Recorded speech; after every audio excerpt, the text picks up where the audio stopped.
أعوذ بالله من الشيطان الرجيم بسم الله الرحمن الرحيم يا أيها الذين آمنوا إذا تداينتم بدين إلى أجل مسمى فاكتبوه وليكتب بينكم كاتب بالعدل ولا يأب كاتب أن يكتب كما علمه الله فليكتب وليملل الذي عليه الحق وليتق الله ربه ولا يبخس منه شيئا فإن كان الذي عليه الحق سفيها أو ضعيفا أو لا يستطيع أن يمل هو فليملل وليه بالعدل واستشهدوا شهيدين من رجالكم فإن لم يكونا رجلين فرجل وامرأتان ممن ترضون من الشهداء أن تضل إحداهما فتذكر إحداهما الأخرى ولا يأبى الشهداء إذا ما دعوا ولا تسأموا أن تكتبوه صغيرا أو كبيرا إلى أجله ذلكم أقسط عند الله وأقوم للشهادة وأدنى ألا ترتابوا إلا أن تكون تجارة حاضرة تديرونها بينكم فليس عليكم جناح ألا تكتبوها وأشهدوا إذا تبايعتم ولا يضار كاتب ولا شهيد وإن تفعلوا فإنه فسوق بكم واتقوا الله ويعلمكم الله واللہ بكل شيء علیم۔ اے ایمان والو، جب تم ایک مقررہ مدت کے لیے ادھار کا معاملہ کرو تو اسے لکھ لیا کرو، اور چاہیے کہ تمہارے درمیان کوئی لکھنے والا انصاف کے ساتھ لکھ دے، نیز جس کو لکھنا آتا ہے اسے لکھنے سے انکار نہ کرنا چاہیے، جیسا کہ اللہ نے اس کو لکھنا سکھا دیا ہے۔ اس کو بھی چاہیے کہ لکھ دے، اور جس کے ذمے حق ہے وہ لکھائے، اللہ سے جو اس کا پروردگار ہے ڈرتا رہے، اور اس میں کچھ بھی کمی نہ کرے۔ اگر وہ کم عقل یا کمزور ہو یا وہ خود لکھانے پر قادر نہ ہو تو اس کا ولی انصاف کے ساتھ لکھا دے، اور اپنے مردوں میں سے 2 شخص کو گواہ بنا لو۔ اگر 2 مرد نہ ہوں تو 1 مرد اور 2 عورتوں کو گواہان ایسے لوگوں میں سے ہوں جن کو تم پسند کرتے ہو۔ 2 عورتیں اس لیے کہ ان 2 میں سے ایک بھول جائے تو ایک دوسری کو یاد دلا دے، اور گواہان جب بلائے جائیں تو انکار نہ کریں، اور ادھار معاملہ چھوٹا ہو یا بڑا لکھنے میں سستی نہ کرو۔ اس طرح لکھ لینا اللہ کے نزدیک زیادہ قرین انصاف، گواہی کو درست رکھنے کا باعث اور شک و شبہ سے بچانے والا ہے۔ ہاں، اگر کوئی دست بدست خرید و فروخت کا معاملہ ہو جو تم آپس میں کیا کرتے ہو تو اس کے نہ لکھنے میں کوئی مضائقہ نہیں، اور خرید و فروخت کے وقت گواہ بنا لیا کرو، کسی کاتب اور گواہ کو تکلیف نہ دی جائے۔ اگر ایسا کرو گے تو تم کو گناہ ہوگا، نیز اللہ سے ڈرتے رہو،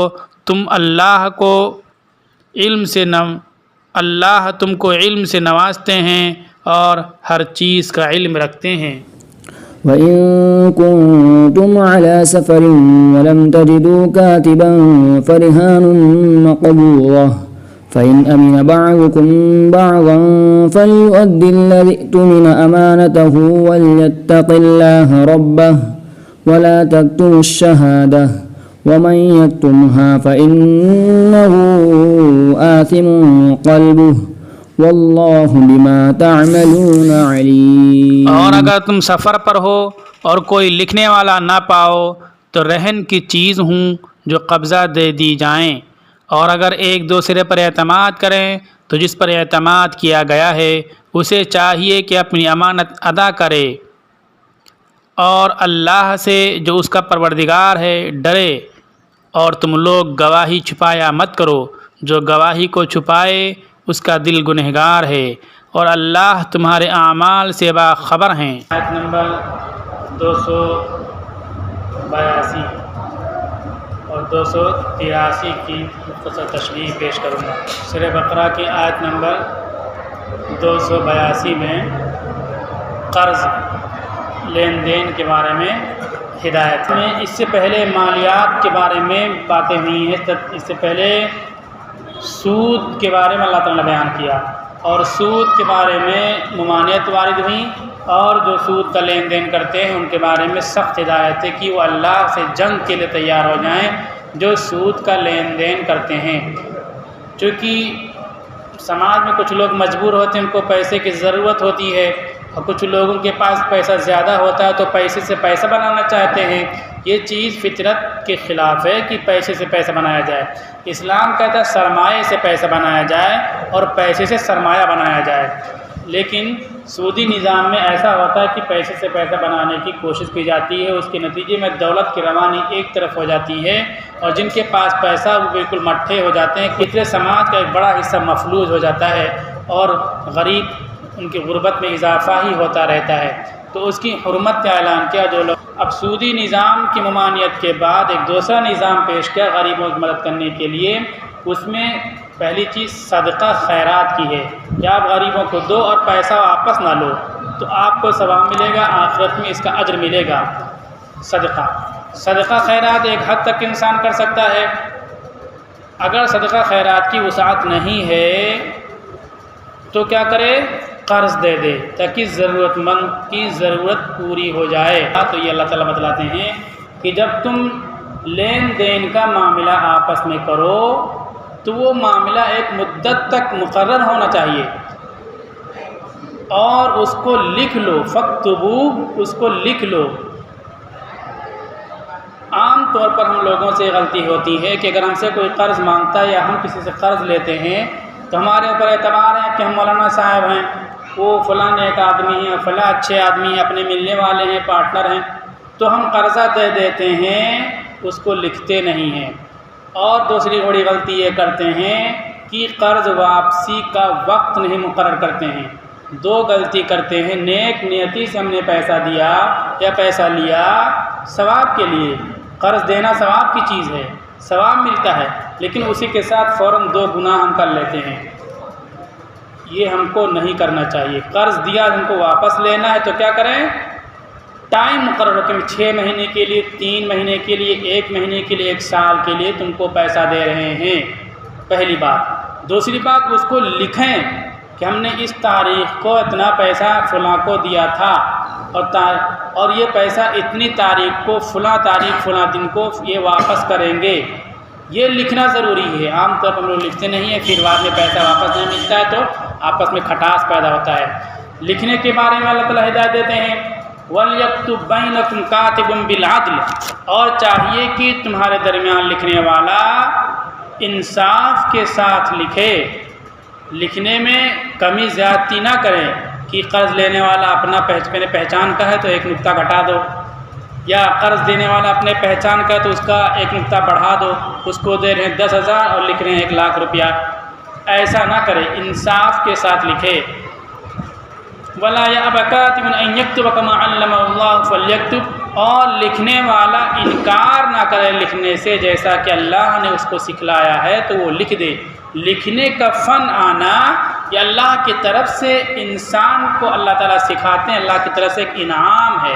اللہ تعالیٰ کہتے ہیں جس کو اللہ نے سکھایا ہے لکھنا تو وہ اللہ کی ایک نعمت اس کو ملی ہوئی ہے، اس نعمت کے شکرانے کے طور پر کسی کے معاملات کو لکھنا ہو تو اس کو ضرور لکھ دیا کریں۔ زمانے کے لحاظ سے کچھ چیزیں تبدیل ہوتی رہتی ہیں، جیسے کہ جو کورٹ کی چیزیں لکھی جاتی ہیں، پڑھے لکھے تو سب لوگ ہیں لیکن کورٹ کی جو ٹرمینالوجی ہوتی ہے وہ وہی جانتے ہیں۔ اب اپنے لوگوں میں بھی، اہل ایمان والوں میں بھی وہ چیزیں سیکھنی چاہیے کہ کس طرح سے سرکاری کاغذات، لین دین کے کاغذات لکھے جاتے ہیں۔ بہت کوتاہی ہے اپنے لوگوں کے اندر۔ یہ نعمت ہے، لکھنا، معاملات کو لکھنے کو سیکھنا یہ اللہ کی طرف سے ایک نعمت ہے، اس نعمت کو حاصل کرنے کی کوشش کرنا چاہیے۔ اب وہ لکھنے والا تو لکھے گا تو کیسے لکھے گا؟ کس سے جا کے پوچھے گا؟ تو کہ جس کے اوپر حق بنتا ہے، جو قرض لے رہا ہے جس کے اوپر وہ لکھوائے گا، قرض دینے والا وہ نہیں لکھوائے گا جس کے اوپر حق بن رہا ہے۔ مثلا میں نے قرض لیا کسی سے تو اب میں لکھواؤں گا مطلب یہ ہے کہ اگر لکھنے والا کچھ پیسہ مانگتا ہے یا کچھ اس کا چارج ہے اس کے کاغذ کا، کمپیوٹر کا، لکھائی کا، تو وہ چارج تو پیسہ دینا ہماری ذمہ داری ہوگی، قرض دینے والے کی ذمہ داری نہیں ہوگی۔ تو اور جو لکھوائے، جو قرض لے رہا ہے وہ کیا کرے؟ وَلْيُمْلِلِ الَّذِي عَلَيْهِ الْحَقِّ، جس پر حق ہے وہ املا کرائے، لکھوائے۔ وَلْيَتَّقِ اللَّهَ رَبَّهُ، اور یہ لکھواتے وقت اللہ سے ڈرتا رہے کہ لکھواتے وقت کچھ ایسے پوائنٹ نہ لکھوا دے کہ پیسہ واپس نہ کرنا پڑے، بات صاف صاف بتائے، کوئی قطر بھی ہو تو اس میں نہ کرے۔ وَلَا يَبْخَسْ مِنْهُ شَيْئًا، اور اس میں کچھ کمی نہ کرے، لکھوانے میں اس میں کچھ کمی نہ کرے۔ فَإِنْ كَانَ الَّذِي عَلَيْهِ الْحَقُّ سَفِيهًا أَوْ ضَعِيفًا أَوْ لَا يَسْتَطِيعُ أَنْ يُمِلَّ هُوَ فَلْيُمْلِلْ وَلِيُّهُ بِالْعَدْلِ، بس اگر جس پر حق ہے وہ کیا سفیہ، کم سمجھ ہو، او ضعیف یا کمزور، بیمار ہے، بستر پہ پڑا ہوا، علاج چل رہا ہے، اس کے لیے قرض لیا جا رہا ہے، وہ بتا نہیں سکتا، لکھوا نہیں سکتا۔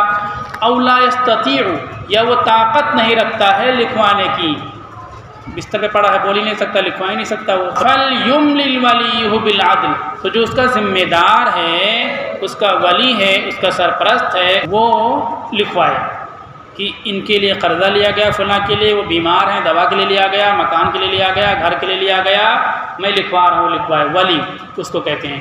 ولی کا ایک معنی وکیل بھی ہوتے ہیں، جو اس نے اپنی طرف سے کسی کو مقرر کر دیا کہ ہمارے معاملات تم دیکھو گے، تو وہ جو وکیل ہوگا وہ بھی جو بات لکھوا دے گا وہ بھی معتبر ہے۔ اب یہ جو معاملہ لکھا جائے گا صرف اکیلے دو آدمی گپ چپ میں نہیں لکھیں گے، یہ بھی ہم لوگوں سے غلطی ہوتی ہے۔ ایک غلطی تو آپس میں یہ ہوتی ہے کہ ہم کسی اپنے ملنے جلنے والوں کو پیسہ دے دیتے ہیں، ٹائم مقرر کرتے ہیں۔ دوسری غلطی ہے کہ اس کو لکھتے نہیں ہیں، اور کچھ ڈائری وغیرہ میں لوگ لکھ لیتے ہیں لیکن اس پر گواہ نہیں بناتے ہیں۔ کچھ لوگ لکھتے ہیں باقاعدہ تاکہ کنفیوژن نہ رہے لیکن گواہ نہیں بناتے۔ اللہ تعالیٰ کہتے ہیں وَاسْتَشْهِدُوا شَهِيدَيْنِ مِنْ رِجَالِكُمْ، کہ تم اپنے مردوں میں سے دو گواہ بنا لو اس معاملے میں، زمین کا معاملہ ہوا، دکان کا معاملہ ہوا، اور کوئی معاملہ ہوا، گاڑی کا معاملہ ہوا، ملازمت نوکری کا معاملہ ہوا، قرض کا اس پر دو گواہ بنا لو۔ فَإِن لَّمْ يَكُونَا رَجُلَيْنِ، پس اگر دو مرد نہ ہوں، فَرَجُلٌ وَامْرَأَتَانِ مِمَّن تَرْضَوْنَ مِنَ الشُّهَدَاءِ، تو ایک مرد اور دو عورتیں گواہ بنیں، ایک مرد اور دو عورتیں جن کو تم گواہوں میں سے پسند کرتے ہو، جن پر تمہیں اعتماد ہو۔ اب پسند کس کو کیا جائے گا، اعتماد کس پر کیا جائے گا؟ تین باتیں اس کے اندر ہیں۔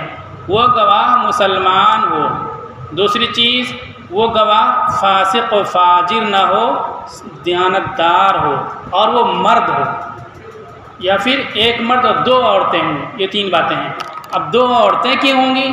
مرد ایک جس طرح ہے ویسے عورتوں میں دو عورتیں ہو جائے، دو گواہ ہو جانا چاہیے، لیکن گواہی کے معاملے میں ذمہ داری آتی ہے گواہ کے اوپر۔ کبھی ایسا ہوتا ہے کہ اس کی گواہی کسی فریق کے خلاف جائے تو لڑائی جھگڑے پر آمادہ ہو جاتا ہے۔ مرد جو جسمانی لحاظ سے مضبوط ہوتا ہے اور باہمت ہوتا ہے، خواتین فزیکل طور پر کمزور ہوتی ہیں، تو وہ اس طرح کی مقابلے اور جھگڑے کو فیس نہیں کر سکتی ہیں۔ دو ہوں گی تو ان کو طاقت ملے گی اور ہمت ملے گی، اس لیے ان کو کہا گیا کہ دو عورتیں گواہ بنیں گی ایک مرد کی جگہ پر۔ ایک بات فزیکل ویکنیس کی بنیاد پر ان کو کہا گیا۔ دوسری بڑی بات اللہ تعالیٰ یہاں یہ کہتے ہیں کہ عورتیں باتوں کو جلدی بھول جاتی ہیں، تو جب دو رہیں گی ایک مرد کی جگہ پر تو جو ایک بھولے گی تو دوسری اس کو یاد دلا دے گی۔ اللہ تعالیٰ کہتے ہیں ان تضل احداهما فتذکر احداهما الاخرى، کہ جب ان میں سے ایک بھول جائے تو دوسری اس کو یاد دلا دے، اس لیے دو عورتیں ایک مرد کی جگہ پر گواہ رہیں گی۔ یہ ہو گئے گواہ۔ گواہ کی صورت تین شرطیں ہو گئیں، مسلمان ہو، فاسق نہ ہو، دو مرد ہوں یا ایک مرد اور دو عورتیں ہوں گواہ معاملے پر۔ اب گواہوں کی ذمہ داری دی جا رہی ہے۔ وَلَا يَأْبَ الشُّهَدَاءُ إِذَا مَا دُعُوا، اور گواہ انکار نہ کریں جب بلائے جائیں۔ گواہی کے سلسلے میں بہت تاکید ہے، بہت اہمیت ہے۔ کوئی معاملہ آپ کے ذریعے سے حل ہو سکتا ہے آپ کی گواہی سے، تو اس میں آپ کو گواہی دینا ضروری، واجب اور فرض ہو جاتا ہے۔ اس پہ لمبے واقعات ہیں، وہ سب میں نہیں ذکر کروں گا، بس یہ ہے کہ آپ کی گواہی سے کسی کو حق مل جائے تو آپ کو گواہی دینا ضروری ہے۔ اللہ تعالیٰ کہتے ہیں ولا تسأموا ان تكتبوه صغيرا او كبيرا الى اجله، اور تم کاہلی نہ کرو معاملات لکھنے میں، وہ چھوٹے ہوں یا بڑے ہوں، ایک مدت تک کے لیے جب معاملات طے ہو رہے ہیں تو اس کو لکھا جائے، اس میں کاہلی نہ کرو۔ اللہ تعالیٰ حکم دیتے، اوپر کہا کہ فَاكْتُبُوهُ، تم لکھ لیا کرو، پھر یہاں اس کے بعد کہتے ہیں کہ کاہلی مت کیا کرو۔ ہم لوگ کاہلی کرتے ہیں، سستی کرتے ہیں، ہم چاہتے ہیں کہ پیسہ ہم نے دیا، پیسہ ہم کو ہمارے ٹائم پر واپس مل جائے، لیکن کاہلی اس میں ہم لکھتے نہیں ہیں، پھر بعد میں کھٹاس پیدا ہوتی ہے۔ اللہ تعالیٰ کہتے ہیں اس کے لکھنے کا فائدہ کیا ہے؟ فائدہ اللہ کو بتانے کی ضرورت نہیں تھی، اللہ نے قانون بتایا تم کو یہ کرنا تو کرنا ہے، اللہ کا حکم ہے، لیکن فائدہ بھی اللہ تعالیٰ ذکر کرتے ہیں۔ ذَلِكُمْ أَقْسَطُ عِندَ اللَّهِ، یہ اللہ کے نزدیک بہت زیادہ انصاف کرنے والا ہے، اس کے ذریعے سے انصاف قائم ہوگا۔ وَأَقْوَمُ لِلشَّهَادَةِ، اور گواہی کو طاقت فراہم کرنے والی ہے۔ انسان گواہ بنا تھا کہ اتنا پیسہ دیا، لیکن دماغ میں نکل گیا، اس کے کاغذ دیکھے گا میرے دستخط ہے، ہاں یار اتنے ہی بات تھی، اسی قلم سے لکھا گیا تھا، مجھے یاد آ گیا کہ ہاں اتنا ہی پیسہ تھا۔ اقوم للشہادہ، گواہی کو طاقت فراہم کرنے والی اور مضبوطی فراہم کرنے والی یہ چیز ہے۔ وعدنا اللہ ترتابو، یدنا یدنو دنون ہے، اس میں تفضیل ہے، اس سے مطلب یہ ہے کہ یہ لکھ لینا، گواہ بنا لینا اس بات کے زیادہ قریب ہے کہ تم کو معاملے میں شک شبہ نہیں ہوگا، تم شک میں نہیں پڑو گے۔ ہاں الا ان تکن تجارتا حاضرتا تدیرونها بینکم، ہاں کاروبار تمہارا سامنے ہو، وہ مال دے رہا تم کیش میں پیسہ دے رہے ہو تو اس چیز کو لکھنا ضروری نہیں ہے، لیکن جب ادھاری معاملہ ہوگا تو اس کو ضرور لکھنا چاہیے۔ ہم نہیں لکھیں گے تو گنہگار ہوں گے۔ ٹائم مقرر ہونا چاہیے کہ کب تک پیسہ ملے گا، ٹائم نہیں مقرر کیا تو بھی ہم گنہگار ہوں گے۔ ہم نیک کام کرتے ہیں، ادھار دیتے ہیں اور گناہ مول لیتے ہیں، تو یہ کام نہ کیا کریں۔ وَأَشْهِدُوا إِذَا تَبَايَعْتُمْ، اور جب تم خرید و فروخت معاملہ کرو، زمین کا کاروبار کا، کھیت کا، کچھ اس معاملے، تو اس پر گواہ بنا لیا کرو، نہیں اکیلے تم نے یہ کھیت دے دیا، ہم نے یہ پیسہ لو چلو ہو گیا، گواہ بناؤ، وہاں گواہ نہیں بناؤ گے تو گنہگار ہوگے۔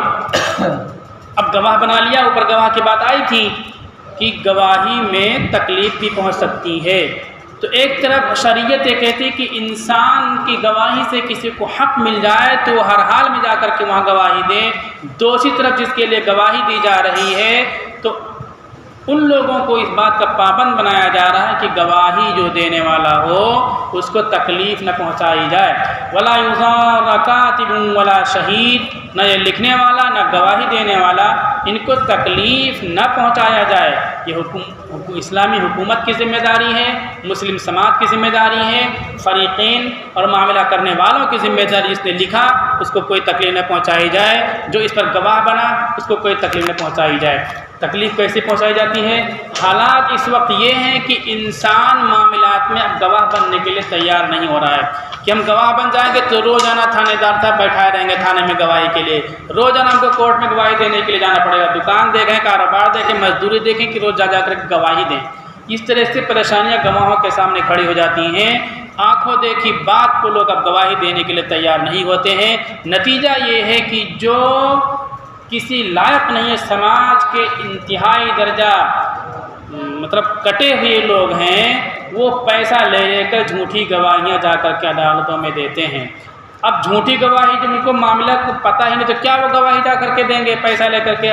ایک آدمی ظالم ہے، کسی کا حق غصب کر رہا ہے، وہ گواہی دلاتا کہ میرے ذمہ ان کا کوئی پیسہ نہیں، میں نے دیکھا ان کو پیسہ دے دیا تھا، جھوٹی گواہی جا کر کے دے گا، دوسرے کا حق مارا جائے گا، اور اس طرح سے ظلم و زیادتی ناانصافی کا بازار گرم ہوگا۔ اس لیے اللہ تعالیٰ کہتے ہیں کہ گواہوں کو تکلیف نہیں پہنچنی چاہیے، لکھنے والوں کو بھی تکلیف نہیں پہنچنی چاہیے۔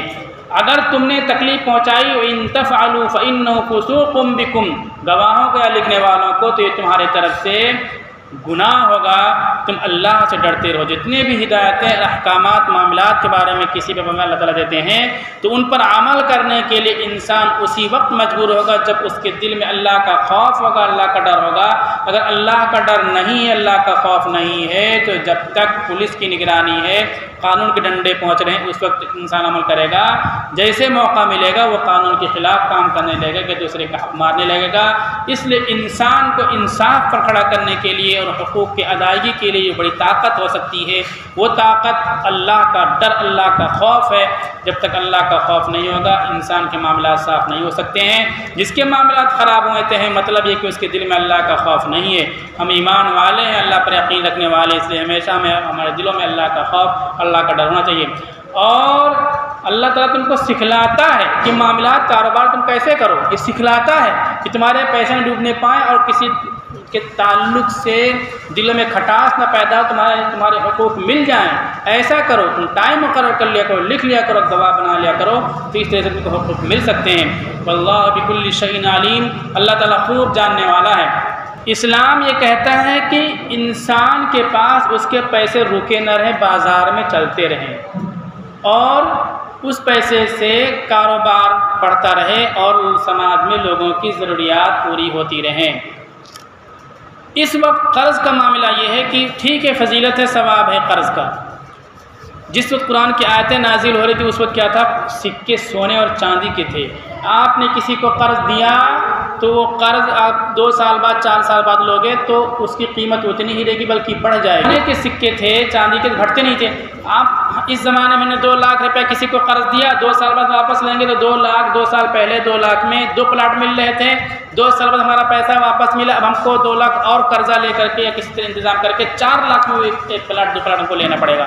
تو یہ پیسے کی ویلو گھٹ رہی ہے۔ قرض دینے والے نے پیسہ بھی دیا ادھر اور اپنا کام بھی روکا، جب واپس ملا تو اس کی ویلو کم ہو گئی، تو قرض دینے والا کا نقصان ہو گیا۔ تو شریعت اس سلسلے میں کیا بتلاتی ہے؟ آگے کی آیت میں یہ ہے کہ جب قرض کسی کو لینا ہو اور یہ ڈر ہو کہ یہ قرض لے کر کے بھگ جائے گا تو کیا کرو؟ گروی رکھوا لو سامان اس کا۔ گروی صرف سیکورٹی کے طور پر ہوگی، اس چیز کو استعمال نہیں کر سکتے ہیں۔ اس سلسلے میں ہمارے معاشرے میں غلطی ہوتی ہے، لوگ مکان کو گروی رکھ لیتے ہیں، اس کا نام ہیوی ڈپوزٹ رکھتے ہیں۔ وہ مکان اس لیے رکھا گیا کہ یہ آدمی پیسہ لے کے بھگ نہ جائے، ہضم نہ کر لے، بس اس مکان کو استعمال کرنا، اس میں رہنا، اس کو کرائے پہ دے کر کے کرایہ لینا یہ جائز ہے، سود ہے۔ اب اس کی کیا صورت ہوگی؟ ہم نے بتلایا کہ یہ روپیہ 2 سال بعد واپس ملے گا تو اس کا ویلو گھٹ جائے گا اور قرض دینے والے کا نقصان لگے گا اور یہ سود ہو گیا۔ تو جائز ہونے کی کیا صورت ہے؟ جائز ہونے کی صورت یہ ہے کہ اس کو بیع وفا کیا جائے۔ وفا یہ کہ معاملہ یہی ہوگا، گروی والا معاملہ کا، اس کو ہر شخص کو کرنا چاہیے تاکہ ہمارے غریب بھائیوں کو قرضہ ملتا رہے، ان کی ضرورت پوری ہو جائے اور ہمارا پیسہ ہمارے تجوری میں نہ رکا رہے بلکہ کسی کا کام پورا ہو جائے۔ اور جو ہمارا نقصان ہو رہا ہے، 2 لاکھ دیا، 2 سال بعد واپس مل رہا تو ہمارا اس کو ویلو گھٹ گئی، اب اس نے پیسے میں دوسرا سامان ہم کو ملے گا نہیں، جو 2 سال پہلے جو سامان مل رہا تھا اب اور پیسہ دینا پڑے گا، تو وہ نقصان کی تلافی بھی ہو جائے۔ تو اس کی صورت یہ ہے کہ بیع وفا کیا جائے۔ بیع وفا بالکل گروی ہی کی طرح سے ہوتا ہے کہ ہم نے تمہارا یہ مکان 2 سال کے لیے 2 لاکھ میں خرید لیا، اب میں اس کا مالک ہو گیا ہوں، 2 سال کے بعد تم یہ 2 لاکھ روپے واپس کرو گے تو ہم اسی 2 لاکھ کے بدلے میں تم کو تمہارا مکان تم ہی سے واپس بیچ دیں گے، کسی تیسرے سے ہم نہیں بیچیں گے۔ یہ خرید و فروخت معاملہ ہو گیا۔ اب اس میں کیا ہوا؟ آپ اس کو کرایہ بھی لے سکتے ہو، کسی دوسرے کو کرایہ بھی اس مکان کو دے بھی سکتے ہو، اور جس نے آپ سے پیسہ لیا ہے 2 لاکھ اسی کو بھی وہ مکان کرایہ پہ دے سکتے ہو۔ اب کیا ہوگا کہ آپ کا یہ پیسہ ڈوبے گا نہیں، جو 2 لاکھ آپ نے دیا ہے یہ ڈوبے گا نہیں اور یہ سود بھی نہیں ہوگا۔ اور کیا ہوگا کہ آپ کا پیسہ تجوری میں رکا ہوا تھا، اس آدمی کے ہاتھ میں چلا گیا، وہ دکان کرنے لگا، کاروبار کرنے لگا، وہ پیسہ بازار میں استعمال ہونے لگا، اس کی عزت بچ گئی، اس کا کاروبار چل پڑا۔